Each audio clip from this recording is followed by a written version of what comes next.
Okay, there we go. Fantastic. All right, guys. So welcome back. My name is Brian Christian Jenkins, and it is my mission to share with you, share with you the people who have come across my life, in my world, in my vortex, who have left some kind of impression on me, left an impact on my life. Now, this can come from a professional standpoint, could even be spiritual. But the idea is that we are sharing with one another the things that we are doing in our lives, in our paths, in our journey to connect us all. So I think it is always great to see people now when they're done, when they have their empires and they're running the Amazons and the Facebooks of the world. All that's fine and well. But what about the people today? What about those people who are getting the job done and starting off right with us today? So I think it's great to get that inspiration from them while they're still young and fresh. So today, as promised, actually before as promised, I gotta apologize for yesterday. I did that, but I'm gonna do it one more time to say, for those of you who were with us yesterday, my apologies for the technical difficulties. We had some issues with the sound. It was awful. I wanted to just trudge on through with it, but I couldn't bear to sit through it. So as FYI, if in fact you are going to do a Facebook Live video and bring another person on, make sure that person has a headset, or just to be safe, the two of you have headsets, because there is some kind of echo factor that goes on, which I learned the hard way yesterday. So if you do a Facebook Live, want to bring on two people at one time, make sure one or both people has a headphone. That's a little free tip for the day. So without further ado, today we're talking with Ty Stover. Ty Stover is a buddy of mine way back in Orlando. We met, I want to say 11, 12 years ago. And Ty, from the first time I met him, was a guy who really came across as someone who I knew that I was going to hang out with, right? We got along really well. He had this kind of beachy, kind of chilled out life. It could be because he's from Daytona, Florida originally, so you know the whole life's a beach kind of I said beach, all right? Life's a beach kind of attitude, but just a really chill guy, easygoing, and you know, really impressed in the fact that he I think recently got out of the U.S. Marines, or he was on his way out, or just got out of the Marines and was making that transition for a new career. What's going on, Mom? How you doing? So you did make it. Thank you. I always have support for your mama, always, you know? And so ever since then, so I've been keeping track on Ty, and so we're gonna talk about, he's gonna share with us how he made that transition from the military life as a Marine to then being EA Sports' talent manager, which really, I think, means that he used to hang out and play with athletes all day, which I think is pretty damn cool, you know? I myself am not a huge sports fan, where I don't really like to observe. I do like to play. But I know a lot of us do. You know, we can respect the raw talent and the skills that are out there. And so Ty's job is to really keep these guys connected to the EA brand, make sure they're taken care of, making sure that they are engaged, with the events to promote EA. And so I'm not going to go into it too much. I'm going to let Ty take that over. So I'm just going to make sure that we can bring him on here.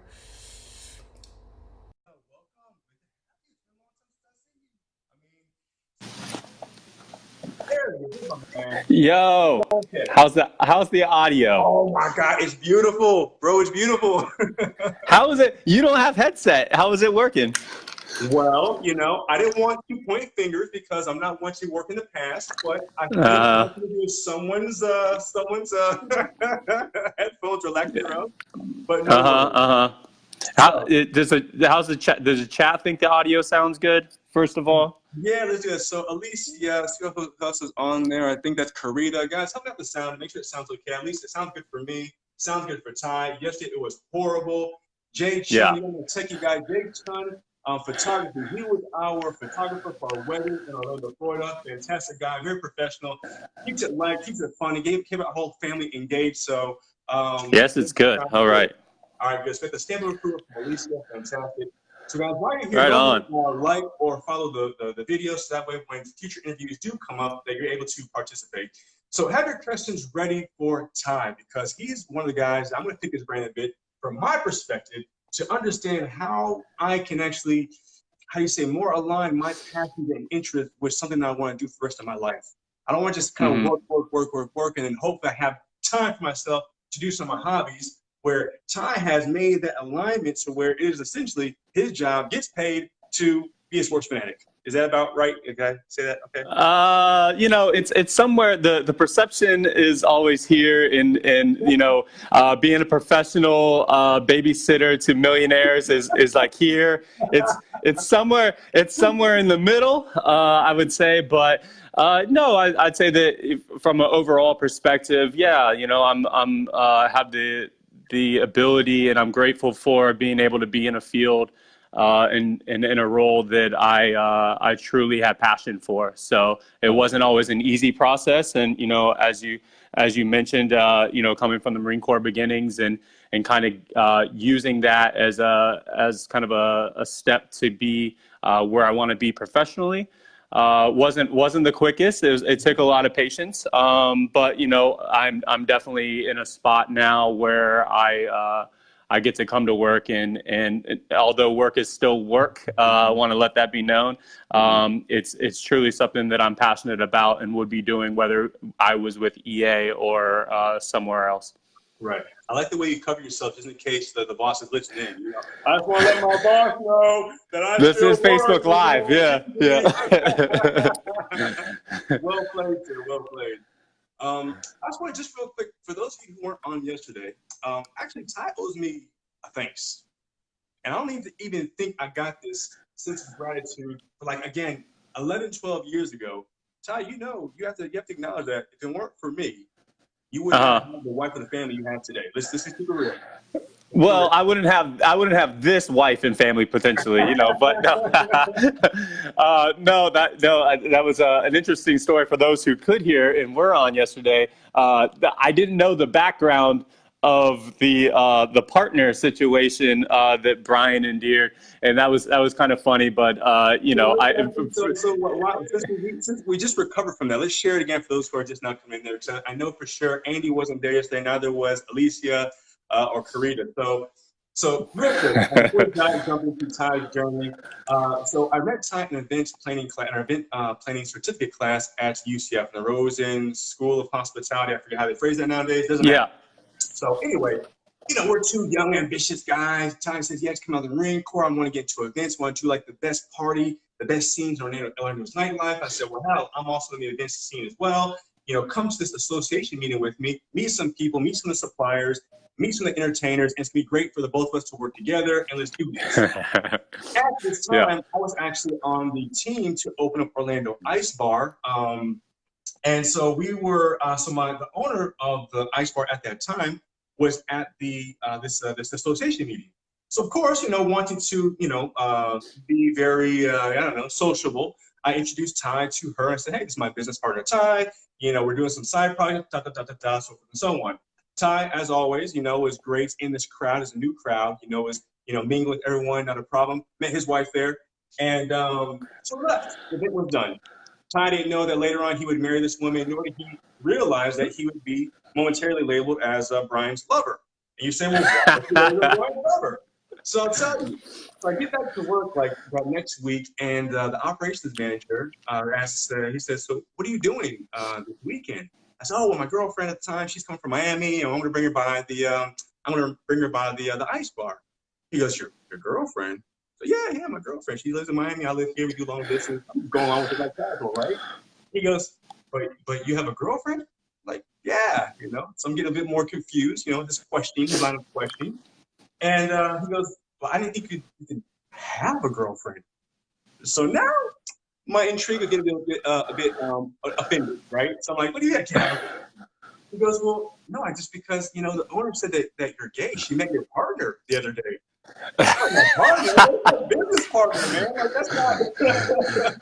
But I guess this is what happens when you have two, you know, young, fairly attractive guys go into a female-dominant industry where really the norm is that, you know, if the males are in it, they tend to be gay. But anyway, that's that. So. Yeah. You know, we have Dion with us as well. Dion's going to be another in-person interview probably the next 2 or 3 weeks to get ready for him. So, Ty, now we're bringing it to seriousness. Now we're going to bring it back to reality.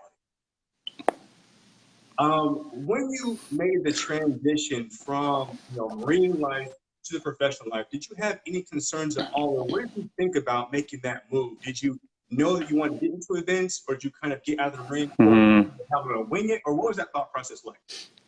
Again, I think it's about having interest. My interest at the time was to be in the entertainment industry in some way. Events was kind of my outlet where I thought realistically I could be a part of.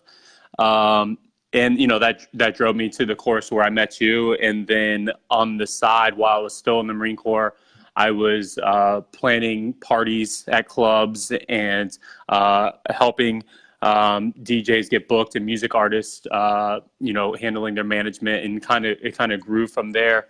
But you asked like, what was that? Did I have fears? Of course. Transitioning from the military to the civilian world is, you're when you're with a government entity, you pretty much pay on the 1st and 15th. Your job is literally by the book. It's, there's usually a manual that you follow for different roles and you're in the way you do it. I think, but also I think being young and dumb and naive helps in that situation.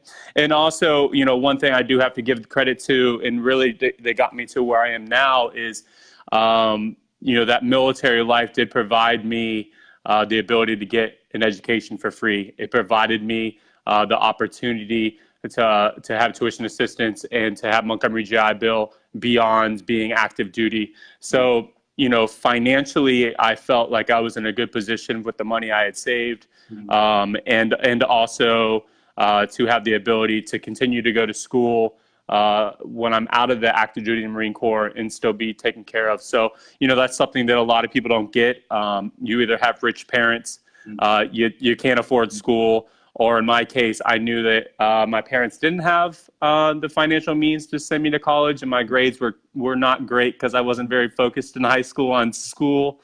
So I made that conscious decision as a 17-year-old that the military is going to be how I'm going to achieve that. And everybody's journey is a little different, but I definitely want to give credit to that because it's something that I'll never regret. And obviously, having that education and doing these things and having that safety blanket, if you will, allowed me to hustle on the side a little bit and really get involved ultimately where I wanted to be. Right. I understand that, man. And actually, I don't, talking about the military life, my father was in the Air Force, and so we lived that the military life, the military experience. I was born in South Carolina.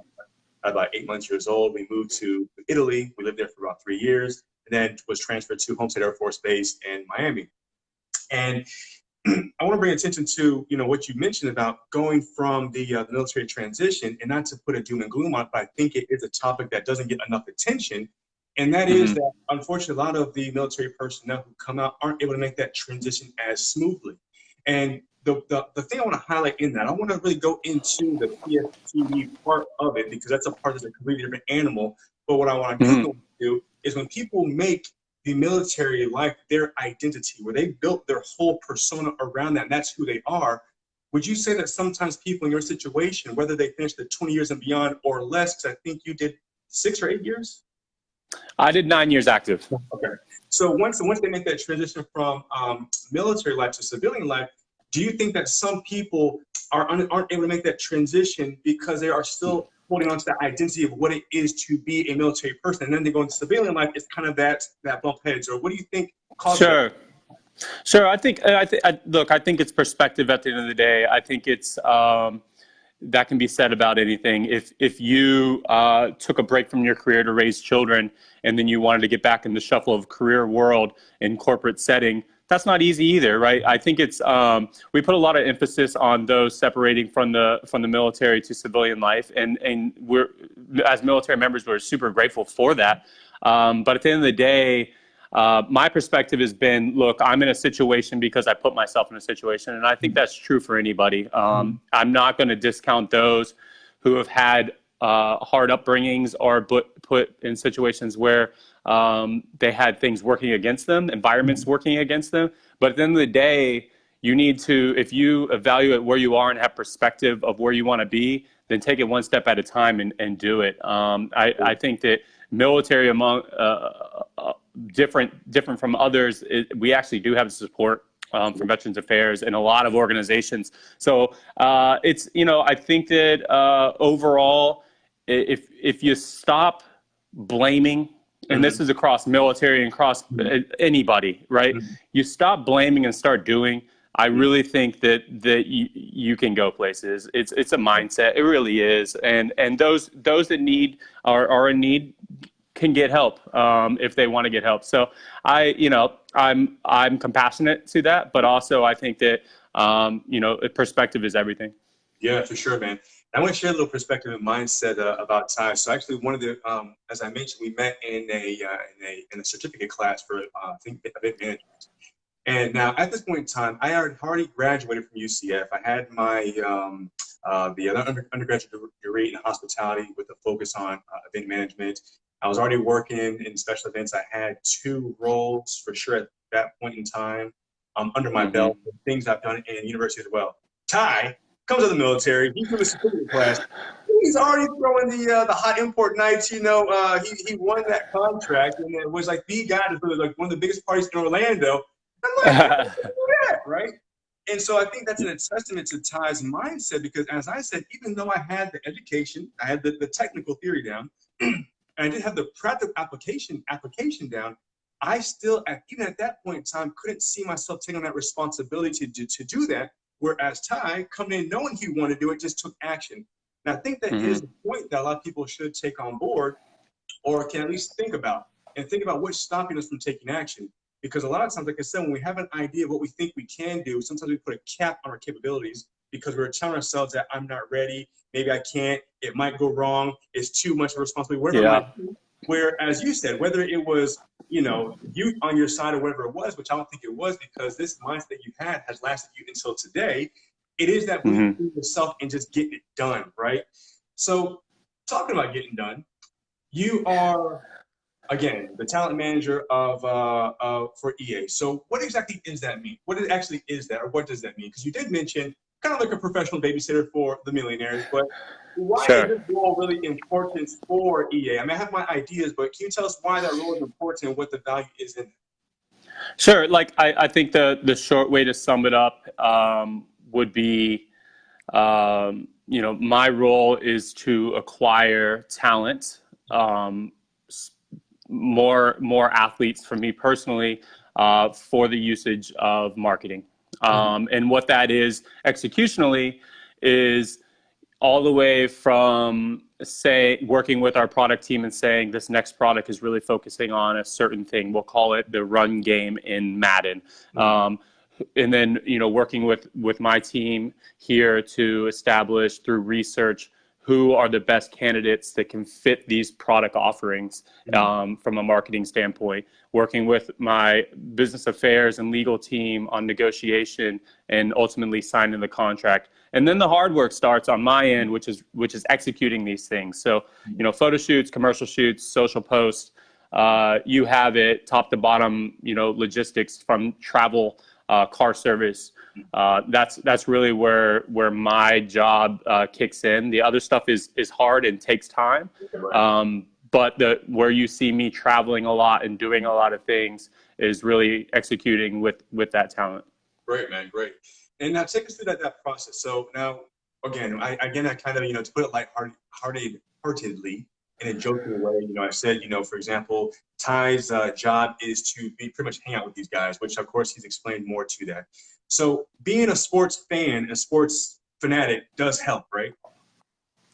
Oh yeah, I mean, look, I think it's with anything. Again, it's like if you're really into strawberry jam and you want to open a jam company, it helps that you like the product, right? Like it's that. I mean, that's kind of a given in some ways. I think. Look, I'll take it back for context. Like you talked about executing, and you talked about like having a go-getter mentality. Happiness is the goal, man. Like if you're trying to do something, then do it. Like, I think a lot of people are afraid of risk or how someone going to think about this, or I want to be the next Jeff Bezos, or I want to do this, and I don't know if I'm ever going to get there in this career progression.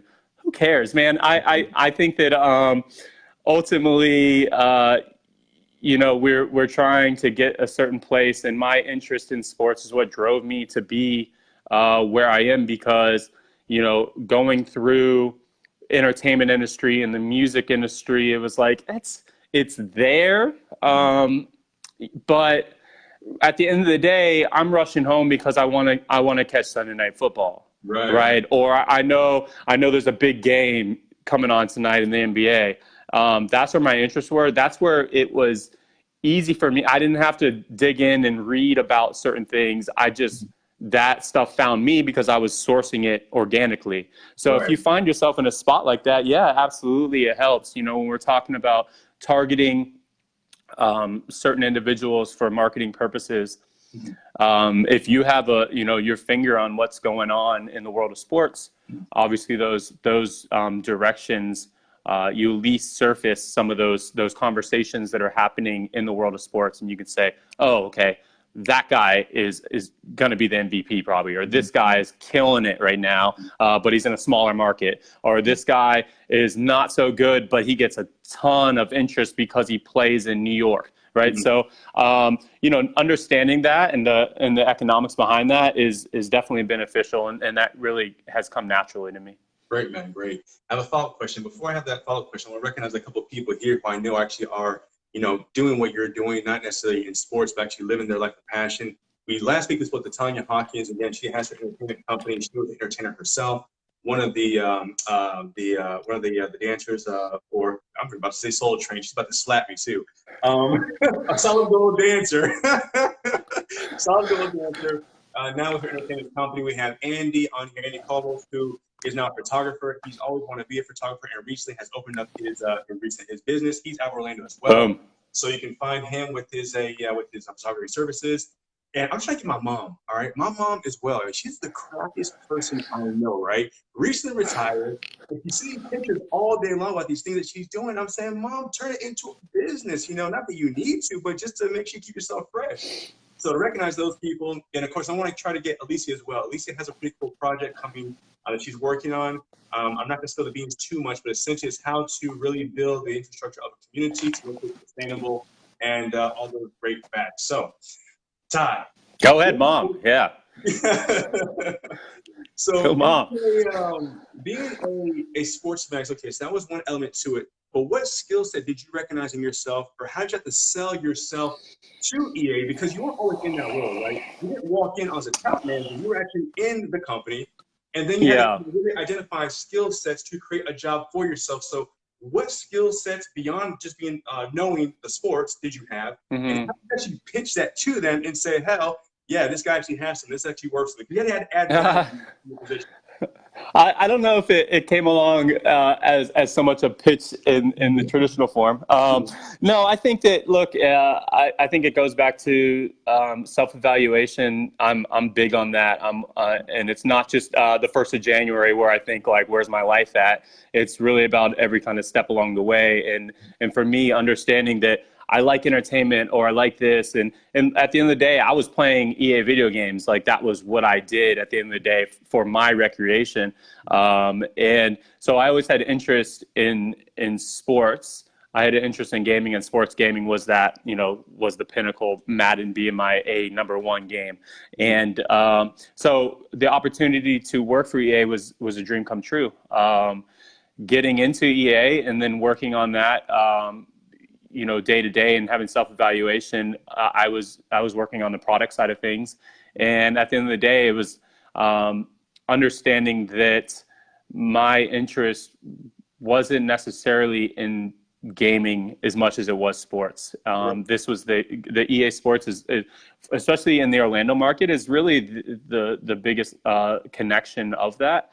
But at the end of the day, I knew that I wanted to be I wanted to work with athletes, and that was kind of where my mindset was. And so, I had the ability to scratch the itch a little bit early on with EA, working with our players associations and getting some contracts done on some marketing stuff from the product side. And there really, for a time, there wasn't really a talent manager role at EA. We had someone and it kind of left, and it was kind of a Wild West situation where everybody was kind of handling their own.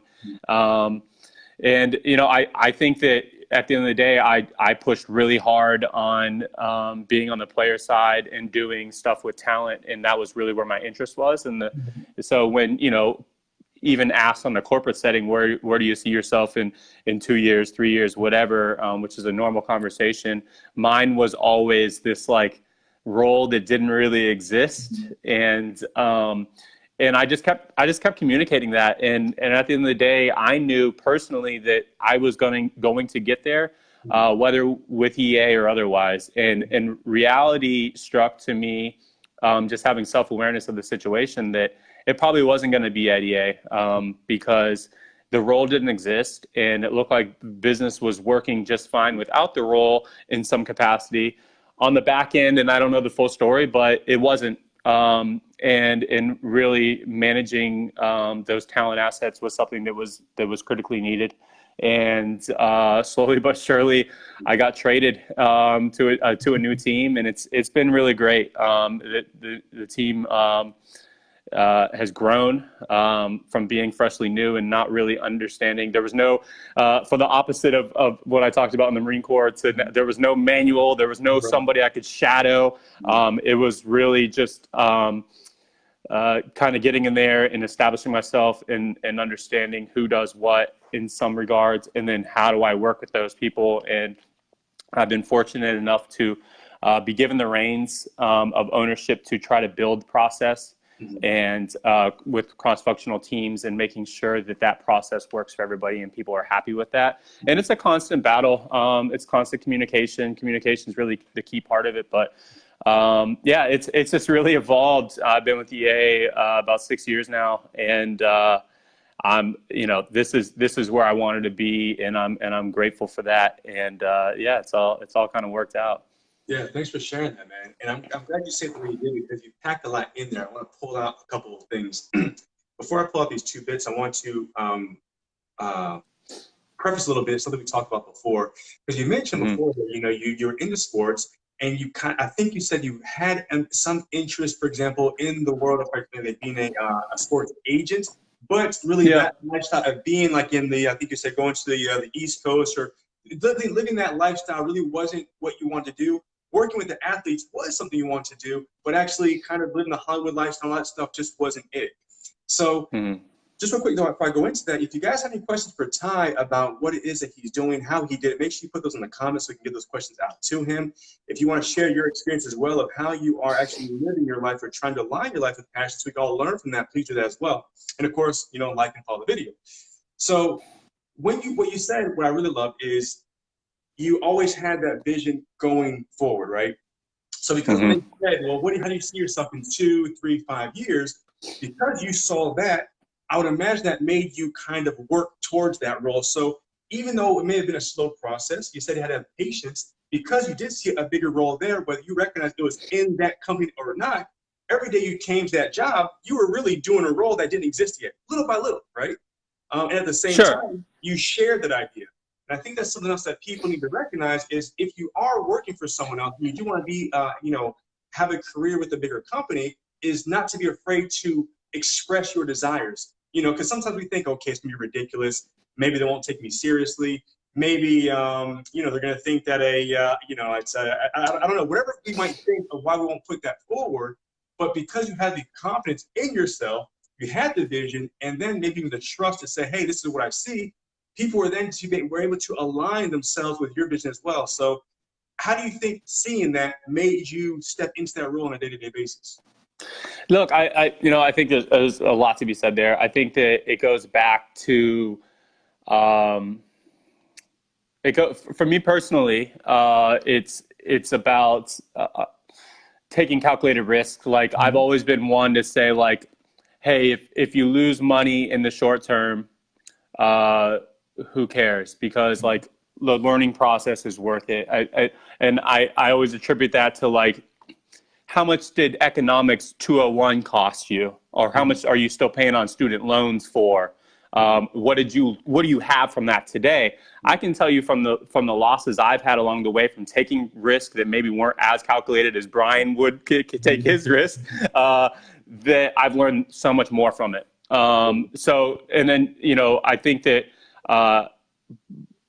to those like in roles and doing certain things where you think that I do want to do something else, like I really think that just communicate it. Like if it and I was told it doesn't exist, and I was okay with it not existing, right? So I think that that's fine. I think but ultimately it manifested itself because I did communicate my interests, not because I did. Organizationally, it was created because of a need. But if I was the one saying, this is what I want to do, and we're looking back and saying, well, he's kind of doing it, throw him in there, right? So it ultimately worked for me, and I think it could work for a lot of people. And I think it goes back to just happiness being the goal. Like if you're unhappy, then take baby steps to figure out a different way. But no, it worked out. I think that it's really just comes down to understanding the risk of things. And I'm not telling people to be like, you know what, I hate this job and I've hated it for years. I'm quitting tomorrow because Ty said take risks. Please do not do that. That is not. There's about 8 of us now. So let's all do it one time. Let's just all have a walk. Quit. That is not what I'm saying. What I'm saying, and the gift that we're given at the end of the day is we have the internet. Yeah. We have the ability to, instead of watching Game of Thrones new season that I've heard a lot of things about, we have the ability to go online and look at people's content and potentially in fields that we want to do. And that, whether that be through vlogs or blogs or, actually news articles or what have you, we are in a world that our grandparents could only dream of, in the sense that we can get information so quickly.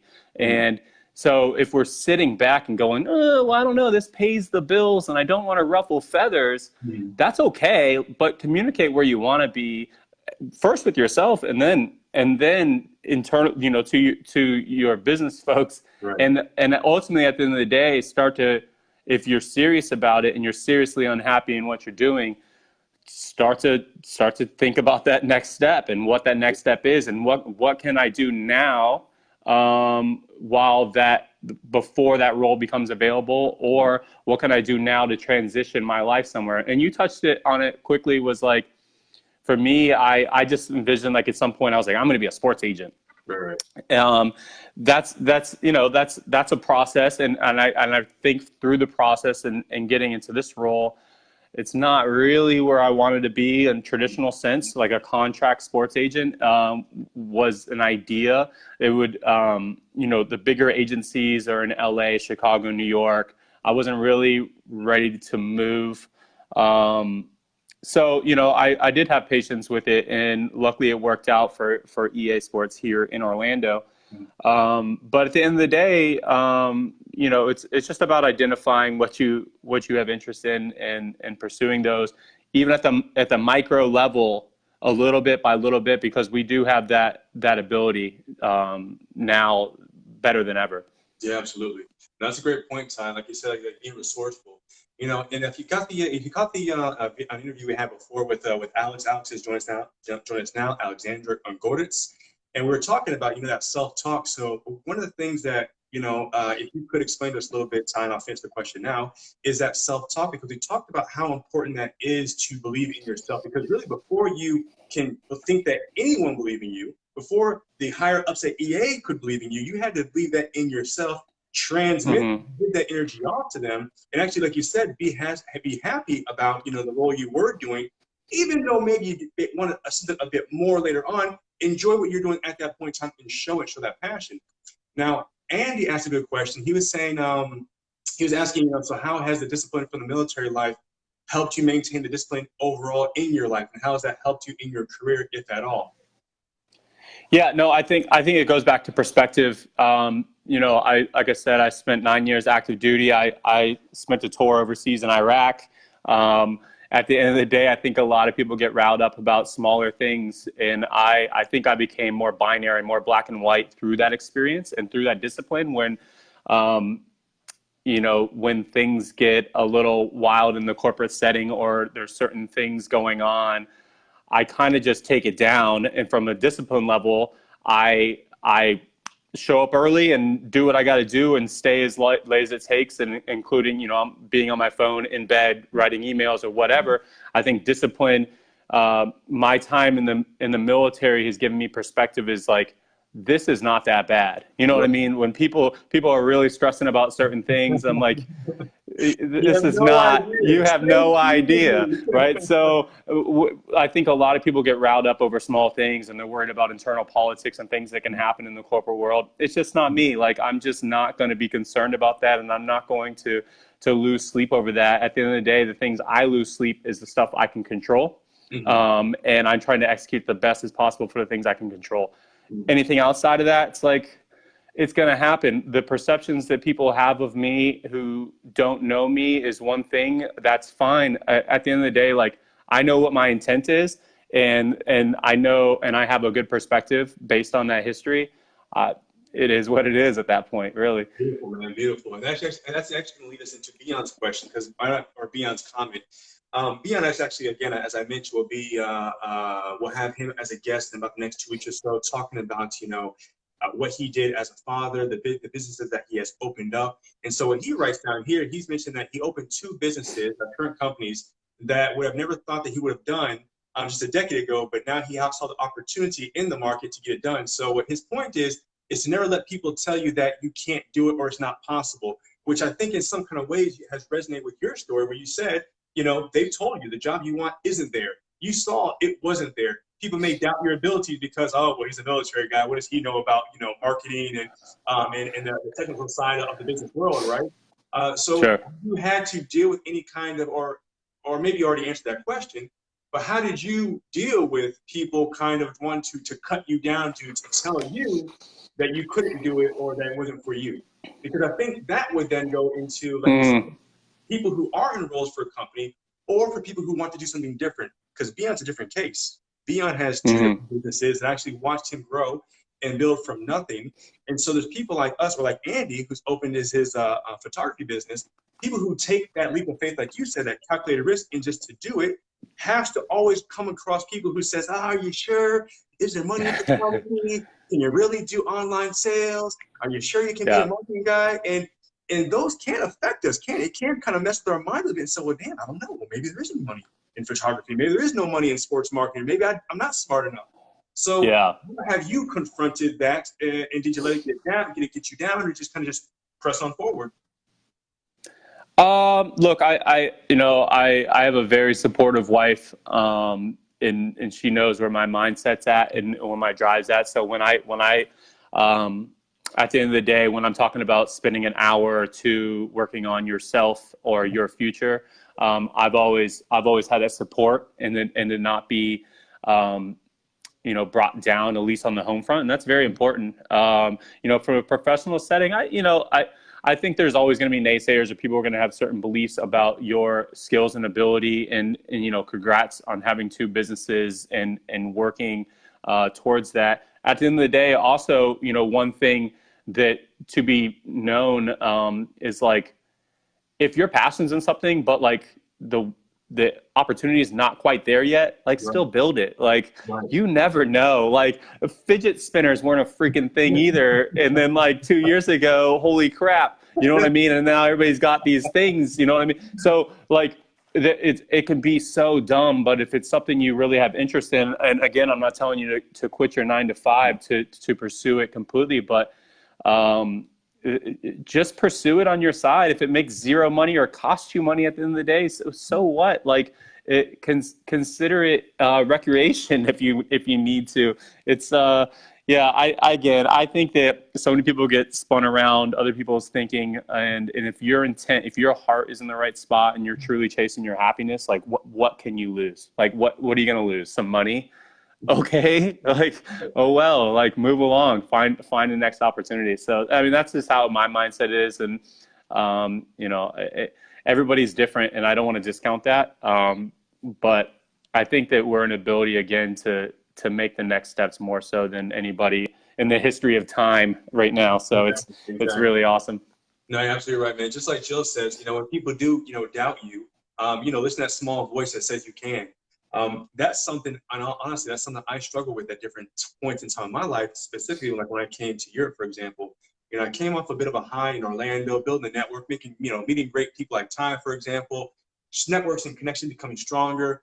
Got to Orlando, and pretty much Orlando said that London, got to London, and London pretty much said, yeah, you're nobody here, right? And that took a big shot to my ego because I was doing a lot of things at one time. I was changing my profession, changing my career, changing the country, changing everything. And rather than, take a step back and recognize what was going on, I let that affect me. I let that kind of play with my mind and say, well, damn, maybe I can't do these things. And maybe my abilities aren't as high as I thought they were. And so it did take some time to really undo that damage, or I guess unlearn that story I told myself and tell myself a different story. So just to kind of put that out there for you guys, as Ty said, take those small steps little by little. Ty's a young father as well. Beyond, as you guys know, I'm not going to say how many kids he has, but he has more than 4, all right? More than 4 kids. Open 2 different businesses while doing this. When we were in China, I saw this man not stop. Like, I have no kids, just a wife, and I'm passed out from jet lag getting to China. And B, was in the team kept on going. So, we're gonna hear more about his story. So take those steps little by little. If you have a full schedule, you have a half hour in a week, 2 hours in the week to build on something. Because what I've also recognized in myself and others is that it's easy to go back and say, well, damn it, I just started that a year ago, 3 years ago, 5 years ago. I put an hour in a week. That's a lot of time you've invested in yourself to keep that going. Do you know what I mean? So it's not, sometimes we want to get that finished product right then and now. We want to see the result right then and there. And sometimes, in most cases, it won't happen that way. It is doing those mundane, those tedious kind of things that may not seem like fun, or maybe it is fun for you, but you want to have the big fun now. You want the result. You want to, build your base right now without actually build that work in. It's just not going to happen that quick. Especially if you're still trying to juggle a full-time job or a steady salary or a steady career at the time. Sure. Yeah, I think patience is key. I think it's easy. I think about where my mindset is, in the time and when I met you, Brian, and I was like, I'm going to be P. Diddy. I'm taking over the world. It's easy. I'm going to own this city. And reality is that's kind of dumb, man. You don't need to do that. And also understanding that network is key too. It's not something you can get overnight. You can spend all the money you want on an opportunity, and you can get some quick respect by faking it till you make it or whatever. But at the end of the day, it takes patience. Nothing's happened fast. There's really the only overnight success in this world are lottery winners, in my opinion, and they have their own world of problems with all that money. So I know I completely agree with you. Cool. Well, let's do this because I think we now, I've taken up a lot of your day. Now it's over there for you. You're coming up on 12 p.m., I believe. So as we're talking about the dream job you got, let's help you keep that job. So as we start winding down, is there any kind of a quick takeaways that you can give to people again, whether they are in their job working for somebody else, and they might enjoy that job. That's not to say that everyone has to be an entrepreneur. If you love what you do, that's fantastic. Yeah. That's the whole point, right? Or because I do about half the people watching are entrepreneurs. They have their own businesses. Just kind of gives a recap of what that looks like to honing in on your passion and trying to avoid the trap doing what you have to do because it just pays the bills. Now, that might be something you have to do in the interim, and you might say, I'll do this for a year or two to get that longer goal, but that's okay. But try not to lose, I guess, the passion. And Drew is someone who's a great example of that. Taking a step back, getting your footing, right, and then going forward for what you want in the long run. So just take us through a couple of ideas of how people can start, making that plan for themselves going forward. Yeah, we talked about it a ton, and I'll hit it again. Perspective is everything to me. Understanding that wherever we are, we put ourselves here. And once we're done blaming each other or blaming something else, some outside entity, and taking the steps in the right direction, like that's the biggest thing. And you know, for me, I really do have an entrepreneurial spirit, and I work in a corporate setting, so that's you know, combative to some. I just have the ability, and I'm gracious for this from you know, my team perspective, to kind of create a process and execute the way I think is best for the business. And so far, I haven't messed that up. So, you know, I think that ultimately you have to know what you want to do. And it's not saying I need to be in this role by 2021 or whatever. It's just ultimately like, what are you interested in, and pursuing that in small steps. And if that's to be an entrepreneur, great. I think a lot of people consider themselves entrepreneurs because they're doing something. That great. But at the end of the day, executing and doing that is hard. And so I respect all the entrepreneurs out there are doing their thing. And yeah, it's easy to say you're an entrepreneur. Being successful at your craft is a different thing. And so but again, it's different for everybody. I think one thing to recognize too is like, not everybody is an entrepreneur. Like I really don't think that it's for everybody. It's the people who are not there mentally, or don't have the ability to take risks or jump into things they're passionate about right out of the gate.